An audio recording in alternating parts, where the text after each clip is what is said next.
Hey guys, मेरा नाम बम बम सिंह है और आप सभी का दिल से स्वागत है हमारे चैनल हिंदी ऑडियो बुक पर, जहां आपको मिलेंगी दुनिया की बेहतरीन किताबों की कहानियां, ज्ञान और सफलता के राज आसान हिंदी में। तो चैनल को सब्सक्राइब करें और चलिए शुरू करते हैं आज की शानदार किताब का सफ़र। चूँकि मेरे पास दो प्रभावशाली डैडी थे, इसलिए मैंने दोनों से ही सीखा।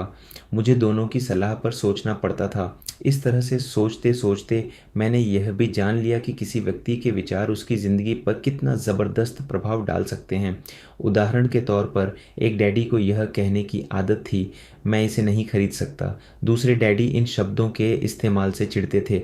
वे ज़ोर देकर कहा करते थे कि मुझे इसके बजाय यह कहना चाहिए, मैं इसे कैसे खरीद सकता हूँ।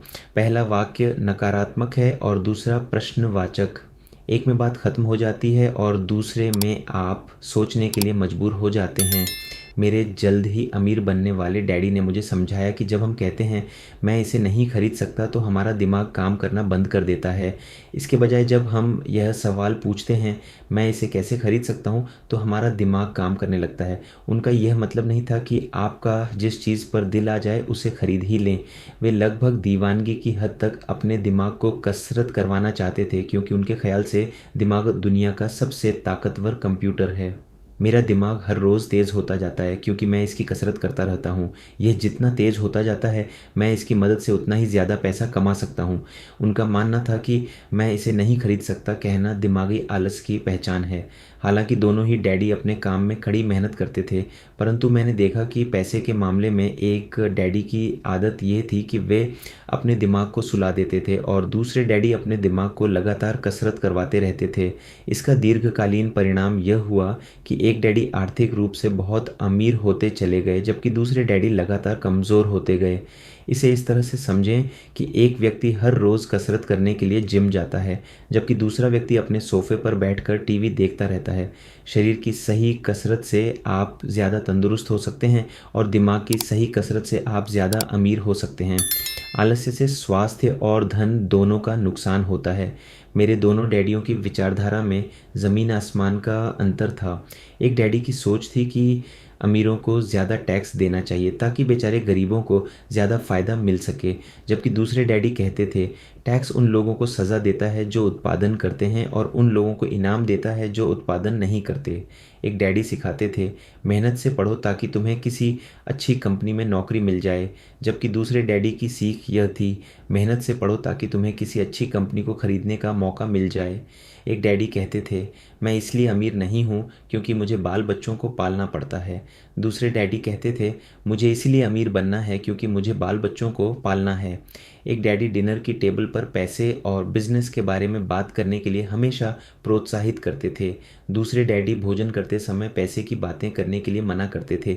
एक का कहना था जहाँ पैसे का सवाल हो सुरक्षित कदम उठाओ, खतरा मत उठाओ। दूसरे का कहना था खतरों का सामना करना सीखो। एक का मानना था हमारा घर ही हमारा सबसे बड़ा निवेश और हमारी सबसे बड़ी संपत्ति है। दूसरे का मानना था मेरा घर मेरा दायित्व है और अगर आपका घर आपकी नज़र में आपका सबसे बड़ा निवेश है तो आप गलत हैं। दोनों ही डैडी अपने बिल समय पर चुकाते थे, परंतु उनमें से एक सबसे पहले अपने दिल चुकाता था, जबकि दूसरा सबसे आखिर में।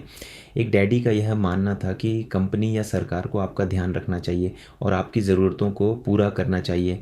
वे हमेशा तनख्वाह में बढ़ोतरी, रिटायरमेंट योजनाओं, मेडिकल लाभ, बीमारी की छुट्टी, छुट्टियों के दिन और बाकी सुविधाओं के बारे में चिंतित रहते थे। वे अपने दो चाचाओं से बहुत प्रभावित थे जो सेना में चले गए थे और 20 साल के सक्रिय जीवन के बाद उन्होंने अपने रिटायरमेंट और जीवन भर के आराम का इंतज़ाम कर लिया था। वे मेडिकल लाभ के विचार को पसंद करते थे और सेना द्वारा अपने रिटायर्ड कर्मचारियों को दी जा रही सुविधाओं की भी तारीफ करते थे। उन्हें विश्वविद्यालय का टेन्योर सिस्टम भी काफ़ी पसंद था। कई बार नौकरी से आजीवन मिल रही सुरक्षा और नौकरी के लाभ नौकरी से ज़्यादा महत्वपूर्ण हो जाते हैं। वे अक्सर यह कहते थे मैंने सरकार के लिए बहुत मेहनत से काम किया है और इसीलिए बदले में मुझे ये लाभ मिलने चाहिए। दूसरे डैडी पूरी तरह से आर्थिक स्वावलंबन में विश्वास करते थे। वे सुविधा भोगी मानसिकता के विरोधी थे। वे यह मानते थे कि इस तरह की मानसिकता लोगों को कमज़ोर और आर्थिक रूप से ज़रूरतमंद बनाती है। उनका दृढ़ विश्वास था कि आदमी को आर्थिक रूप से सक्षम होना चाहिए। एक डैडी कुछ डॉलर बचाने के लिए परेशान रहे। दूसरे डैडी एक के बाद एक निवेश करते रहे। एक डैडी ने मुझे बताया कि अच्छी नौकरी तलाशने के लिए अच्छा सा बायोडाटा कैसे लिखा जाए। दूसरे ने मुझे यह सिखाया कि कैसे मजबूत व्यावसायिक और वित्तीय योजनाएं लिखी जाए जिससे मैं नौकरियां दे सकूं। दो प्रभावशाली डैडियों के साथ रहने के कारण मुझे यह विश्लेषण करने का मौका मिला कि उनके विचारों का उनके जीवन पर कितना प्रभाव हो रहा है। मैंने पाया कि दरअसल लोग अपने विचारों से ही अपने जीवन को दिशा देते हैं। उदाहरण के तौर पर मेरे गरीब डैडी हमेशा कहा करते थे, मैं कभी अमीर नहीं बन पाऊंगा, और उनकी यह भविष्यवाणी सही साबित हुई। दूसरी तरफ मेरे अमीर डैडी हमेशा खुद को अमीर समझते थे। वे इस तरह की बातें करते थे, मैं अमीर हूँ और अमीर लोग ऐसा नहीं करते। एक बड़े आर्थिक झटके के बाद जब वे दिवालियेपन की कगार पर थे, तब भी वे खुद को अमीर आदमी ही कहते रहे। वे अपने समर्थन में यह कहते थे, गरीब होने और पैसा न होने में फ़र्क होता है।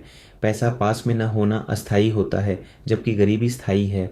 मेरे गरीब डैडी यह भी कहते थे, मेरी पैसे में कोई रुचि नहीं है या पैसा महत्वपूर्ण नहीं है। मेरे अमीर डैडी हमेशा कहते थे, पैसे में बहुत ताकत है। हो सकता है हमारे विचारों की ताकत को कभी भी मापा न जा सके या फिर उन्हें पूरी तरह से समझा न जा सके। फिर भी बचपन में ही मैं यह समझ गया था कि हमें अपने विचारों पर ध्यान देना चाहिए और अपनी अभिव्यक्ति पर भी।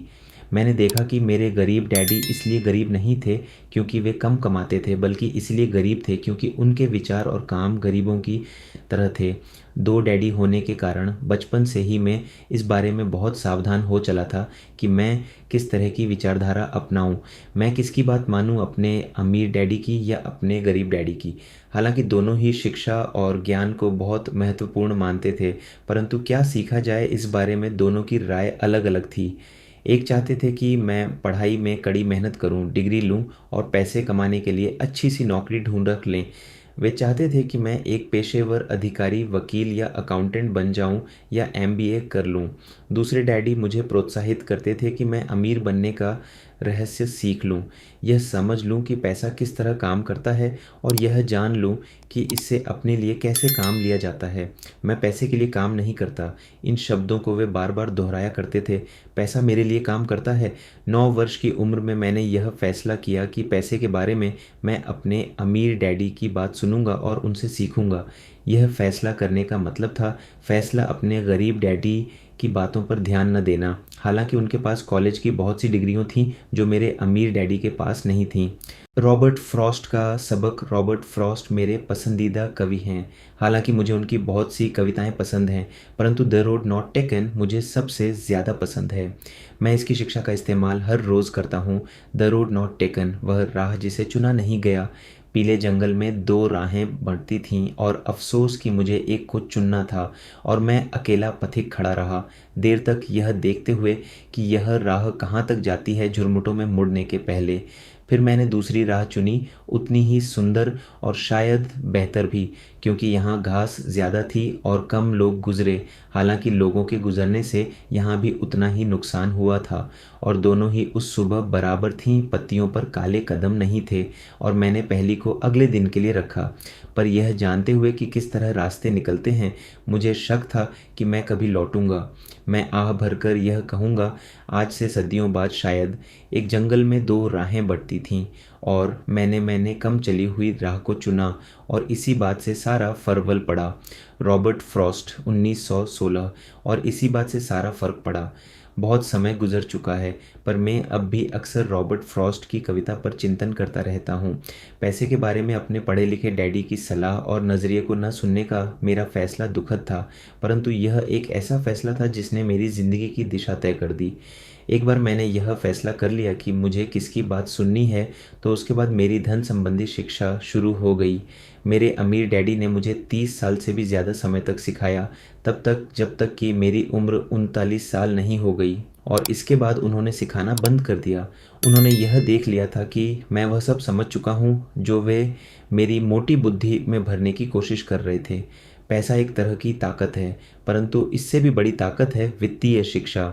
पैसा तो आता और जाता रहता है, परंतु अगर आप यह जानते हैं कि पैसा किस तरह से काम करता है तो आप ज़्यादा ताकतवर हो जाते हैं और आप दौलत कमाना शुरू कर सकते हैं।